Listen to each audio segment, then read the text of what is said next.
Albert হল থিমে শারদীয়া শুরু, খুঁটি পুজোর মধ্য দিয়ে দুর্গোৎসবের প্রস্তুতি নিল নকশালবাড়ি বিবেকানন্দ ক্লাব। খুঁটি পুজোর মধ্য দিয়ে নকশালবাড়ির দুর্গোৎসবের শুভ সূচনা করল বিবেকানন্দ ক্লাব। এবছরের তৃতীয় বর্ষে পা দিল এই পুজো। আর থিম হিসেবে বেছে নেওয়া হয়েছে রাজস্থানের ঐতিহাসিক অ্যালবার্ট হল মিউজিয়ামকে। দক্ষিণ কোটিয়াজোতের মাঠে আয়োজিত খুঁটি পুজো মন্ত্রোচ্চারণের মাধ্যমে সম্পূর্ণ করেন পুরোহিত। উপস্থিত ছিলেন স্থানীয় বাসিন্দা সহ ক্লাবের সদস্যরা। বিশেষ অতিথি হিসেবে উপস্থিত ছিলেন নকশালবাড়ি পঞ্চায়েত সমিতির কর্মাধ্যক্ষ বিরাজ সরকার।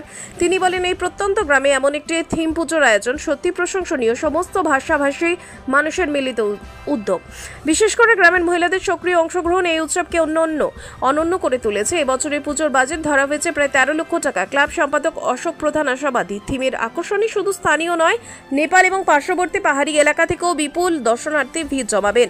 এদিন গ্রামের মহিলারা মুখ্যমন্ত্রী মমতা বন্দ্যোপাধ্যায়ের প্রতি কৃতজ্ঞতা প্রকাশ করেন। পুজো কমিটিকে সরকারি অনুদান প্রদানের জন্য তাদের মতে এই সহায়তা গ্রামের সংস্কৃতি ও ঐতিহ্য রক্ষায় বড় ভূমিকা রাখছে।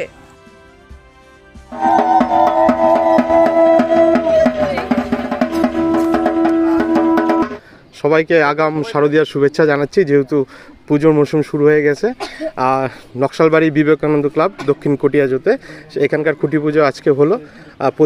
তৃতীয় বর্ষের পুজো এবার। প্রতিবারই এনারা চেষ্টা করে খুব ভালো করে পুজো করে। বিগত 2 বছর নকশালবাড়ির লোক তথা খড়িবাড়ি, বাতাসি, জাবরা, বেলগাছি, বাগডোগরা, শিলিগুড়ি, নেপাল সব জায়গার থেকে দর্শনার্থীরা এসেছে এবং সবাই এখানকার পুজো দেখে খুব খুশি হয়েছে।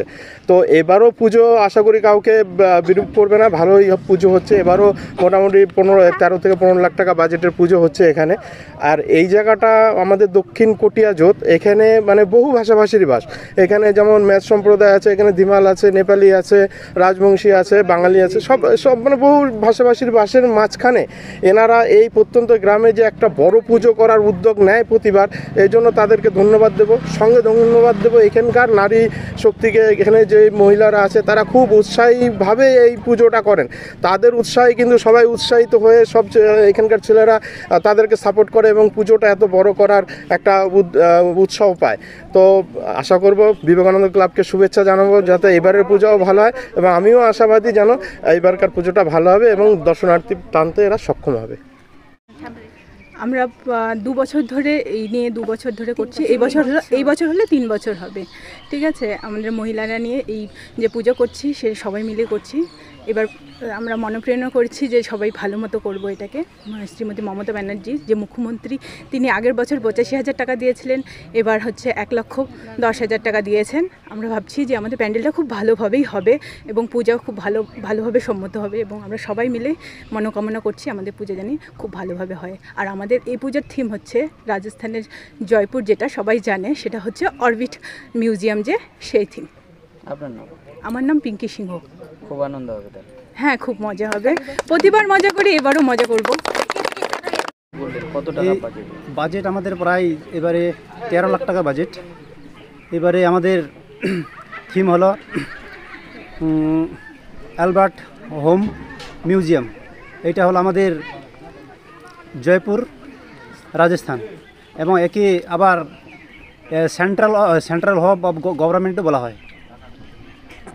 এই যে থিম, এই থিমে কেমন দর্শনার্থী আসবে মনে করছে?